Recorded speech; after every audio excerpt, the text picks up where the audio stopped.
Donc l'interface audio, c'est tout simplement un appareil qui va te permettre de transformer des signaux analogiques en signaux numériques et vice versa. Donc tout simplement, elle sert de pont entre l'ordinateur et les équipements audio externes que tu as. Donc par exemple un microphone, un casque, des enceintes, etc. Tout va être relié à ta carte son, enfin à l'interface audio, mais l'interface audio c'est une carte son aussi. Donc là je vais essayer de te montrer la mienne sans tout arracher bien sûr. Tu auras tout le temps une prise jack. C'est pour mettre ton casque. Donc tu pourras contrôler le volume très souvent avec un petit potard. Ça, le gros bouton normalement qui est placé au centre, c'est pour contrôler l'audio de tes haut-parleurs. Donc si tu as des enceintes. Donc si tu n'as qu'un casque, tu peux tourner ça, ça sert à rien. Donc là, tu peux voir qu'on a une prise XLR. Donc tu peux brancher un micro là-dessus. Tu peux brancher une guitare par exemple, etc. Donc tout ce qui est externe. Si tu veux le retranscrire sur l'ordinateur, il va falloir que tu passes par ça. C'est cet outil qui va te permettre de gratter à la guitare et d'envoyer le son à ton ordi. Ou par exemple, de chanter dans le micro et que ça fasse, hop, tout le tour, ça passe par là, ça finit dans ton ordinateur. Donc c'est ça qui va te permettre de modifier le signal brut en version numérique. Donc ce que tu vois, les waveforms, etc. dans FL Studio par exemple et tout, ça va être grâce à ça. Donc là c'est très simple, bon tu peux brancher ta carte son, etc. Je peux te faire un tuto à fond là-dessus, mais juste les gros points essentiels.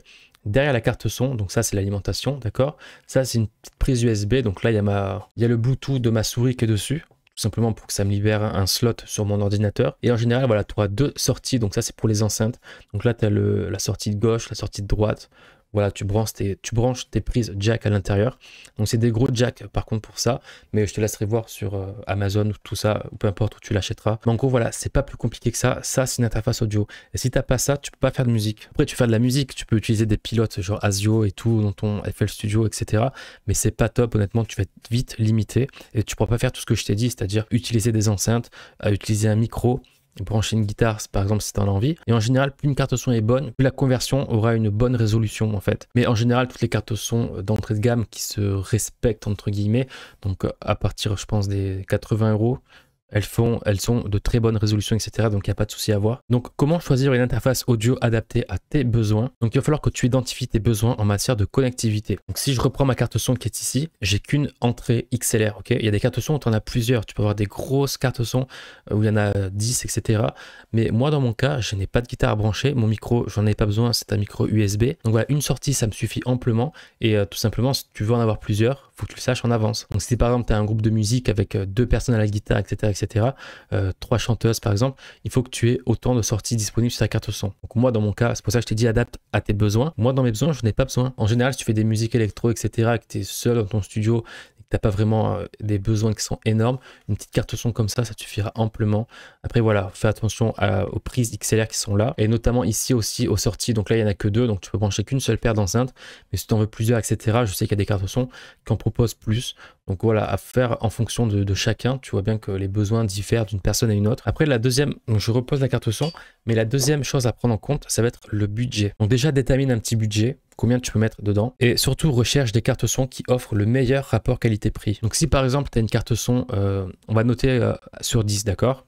Donc imaginons que tu as une carte son qui coûte 500 €, dans les critères, etc., c'est une 10 sur 10. Imaginons maintenant que tu as une carte son qui coûte 200 €, et dans les critères, encore une fois, c'est une 8 sur 10. Les 2 points que tu vas gagner ne vont pas justifier les 300 € que tu vas mettre ou pas dedans. Tu vois ce que je veux dire? Donc le rapport qualité-prix, c'est là-dedans que je veux te l'expliquer. Donc il te faut une bonne carte son, d'accord? Ça, c'est indéniable, mais pas besoin de prendre un truc de malade. Donc là, je suis sur Amazon, ok, on va taper carte son, on va voir ensemble des cartes son qui seront potables et qui seront bien pour toi. Donc là, tu as la Focusrite. Ok, donc ça c'est la base, on va dire, tu la vois partout je pense. La M-Audio je l'ai testé et au vu du prix également, c'est pas bon. Il y a des cartes son, j'en ai testé pas mal, j'ai testé celle-là aussi. Ce qu'on va faire plutôt, c'est que je vais te mettre les meilleures cartes son au pire et on va voir à la fin. Donc voilà les cartes son que je te propose, donc il y en a 3, d'accord, on va pas aller faire un truc de malade, un top 10. Donc là tu vois que bon là elle est en offre limitée, ok, mais c'est la Focusrite, ok, donc c'est la Solo, la Scarlett. La deuxième que je te propose très honnêtement, et celle qui est la meilleure pour moi, honnêtement, c'est la Minifuse 1.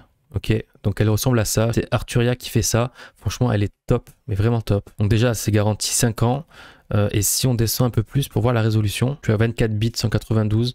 Donc on est très bien aussi. Donc ça, c'est la norme. En général, si tu as moins que ça, le prends pas. Et voilà, après, tu fais plein de choses. Je t'invite à regarder un petit peu la fiche descriptive. Mais en tout cas, la Minifuse 1, je la recommande à 100%. Et après, sinon, tu as la Motu M2 qui est une très bonne carte son que j'ai eu pendant très longtemps aussi. Mais voilà, elle était assez chère et honnêtement, pour la différence que ça m'apportait, j'ai préféré prendre la Minifuse 1 qui était beaucoup plus accessible. Surtout que tu économises quand même 130 €. T'acheter par exemple un clavier maître ou quoi, donc c'est toujours mieux. Voilà, c'est les 3 cartes son que je prendrais si je serais à ta place. Et vraiment, au-delà de ça, je prendrais la Minifuse 1, mais vraiment sans hésiter. Donc c'est vraiment du bon matériel, les drivers, les pilotes, tout s'installe parfaitement. Cette carte son, j'ai jamais eu de problème. Et si par exemple tu souhaites avoir plus d'entrées, parce que par exemple tu as 2 micros, etc. ou quoi, et tu vois aussi que tu as la Minifuse 4 si vraiment tu as de gros besoins. Donc tu as de quoi faire en général. Et la Minifuse, je la recommande à 1000, mais vraiment 1000%. Donc maintenant tu as ta carte son. Tu la branches à ton ordinateur, etc. Et ça ne marche pas. Donc tu as quand même des choses à faire avec ta nouvelle carte son. Donc premièrement, ça va être d'installer tout ce qui est pilote. Parce qu'une carte son, en général, elle est livrée soit avec un CD. Bon, ça se faisait à l'époque, je crois que ça n'existe plus. Mais tu as souvent un petit livret ou un code, etc. Un truc. Et ce qu'il va falloir faire, c'est brancher ta carte son à ton ordinateur. Et à partir de là, soit tu auras une notification qui va sortir quelque part en mode installe ça ou quoi. Mais c'est pas tout le temps le cas. Soit tu regardes le livret du manuel que tu auras dans ta boîte en fait, et on va te demander d'aller sur un site, etc., de télécharger un pilote. Et comme on l'a dit tout à l'heure, où il fallait les mettre à jour, etc., les pilotes, c'est ce qui va permettre de faire fonctionner ta carte son. Donc ça va être le pont entre la carte son et ton ordinateur. Donc là, je vais aller dans FL Studio et on va voir que mettre le pilote, ça va pas suffire pour bien connecter à ton logiciel. Donc là, je fais sur FL Studio, applique un petit peu cette stratégie sur Ableton, etc., sur n'importe quel dos que tu es. Mais du coup, on va aller ici dans Options. Voilà, c'est dans Audio. Donc là, moi, tu vois que Minifuse ASIO Driver. Donc ça, c'est le pilote que j'ai installé. Ok, donc il faut bien l'installer avant.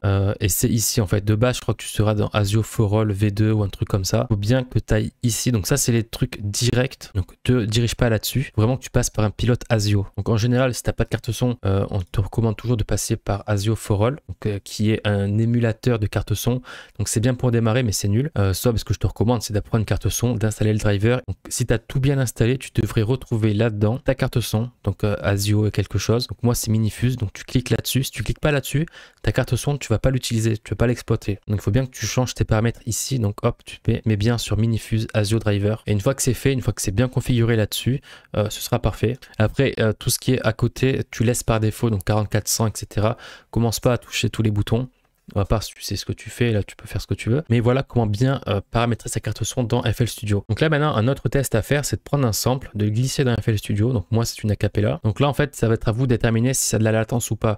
Est-ce que quand la tête de lecture passe ce mot, vous l'entendez bien? Si ça passe comme ça, et que vous entendez tout en décalé, c'est-à-dire qu'il y a trop de latence. Et dans ce cas, vous retournez dans Options ici, Audio Settings, et c'est là-dedans qu'on va gérer la latence. Donc en général, c'est bon par défaut, mais si jamais ça bug, allez là-dedans. Du coup, il va falloir toucher le buffer. Donc là, vous voyez qu'on est en Safe Mode, la latence, elle est ici, et donc il va falloir gérer un petit peu ça. Donc là, moi, je suis en 512 par défaut. Essayez de mettre 2048. Si je clique là-dessus,